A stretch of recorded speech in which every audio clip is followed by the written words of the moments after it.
ginisang talbos. Kaya ayan, ready na yung ating lunch. Mag-harvest tayo. Ayan. Ito yung ating lunch. So halo-halo ito, no, talbos at saka kangkong. Kaya igisa natin mamaya.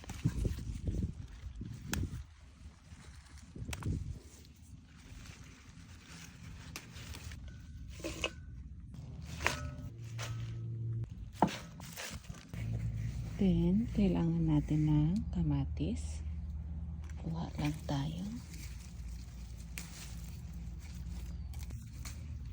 Yan, okay na to.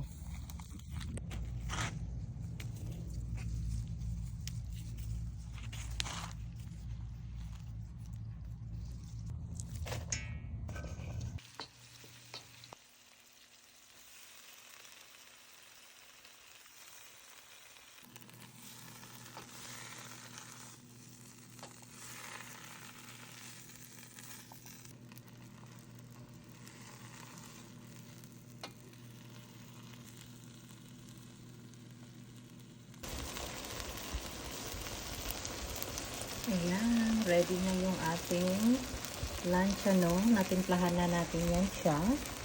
Saan ka pa, diba? Fresh gulay from our garden. O, ayan. Ang sarap nitong ginisang talbos at kangkong. Mix na yan sila, ano.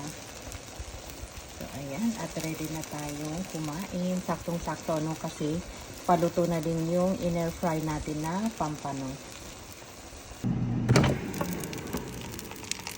Ayan, saktong-sakto yung ating pampano. Luto na.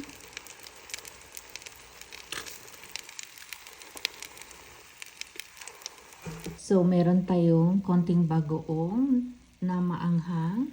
Yan yung ating air fried na isda. Ayan, mainit-init pa, oh. Super crunchy.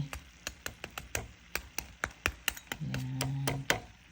Ating air fried na pampano at yung ating gulay. Ayan. Ginisang talbos. Kaya ayan, ready na yung ating lunch. Kain tayo. Siyempre magkakamay tayo, ano. Ayan, kain tayo. Siyempre titikman natin, ano. Una, yung ating gulay.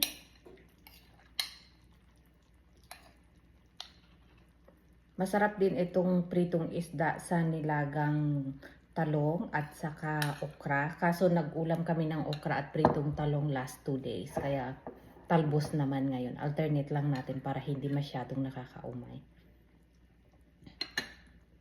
Ayan, tikman natin. Oh my God. Sarap talaga pag may garden, ano, pitas-pitas na lang.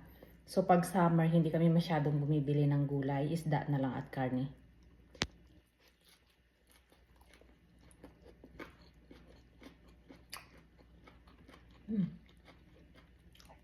Ang sarap. Sarap ng talbos.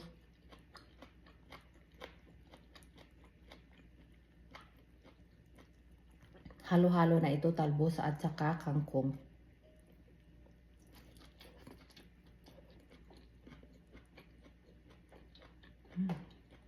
Oh my God.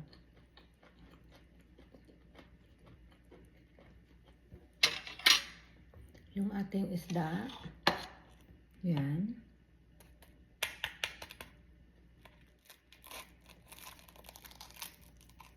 Crunchy pa yung ating isda. Ayan, oh. Muusok pa. Hindi ko muna hinawakan kasi tingnan nyo nga naman ang init. Muusok. Lagyan natin ng bagoong.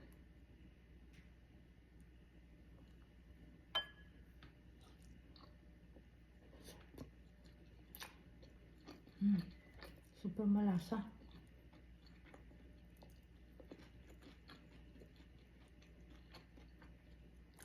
Crunchy din yung balat niya. Ang sarap. Ayun. Ayun.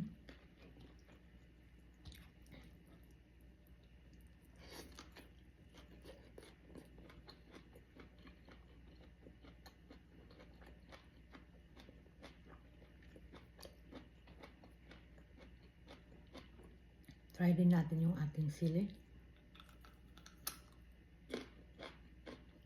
Oh my God, ang anghang.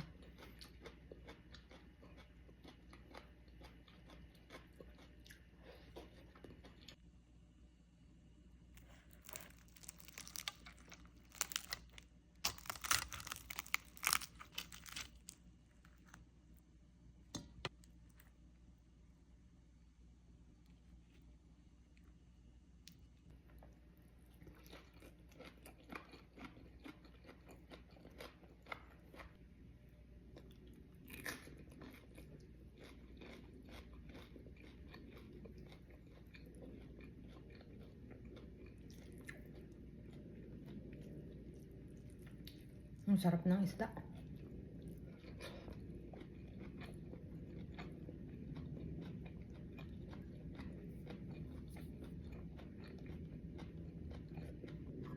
Ang sarap pa magkamay.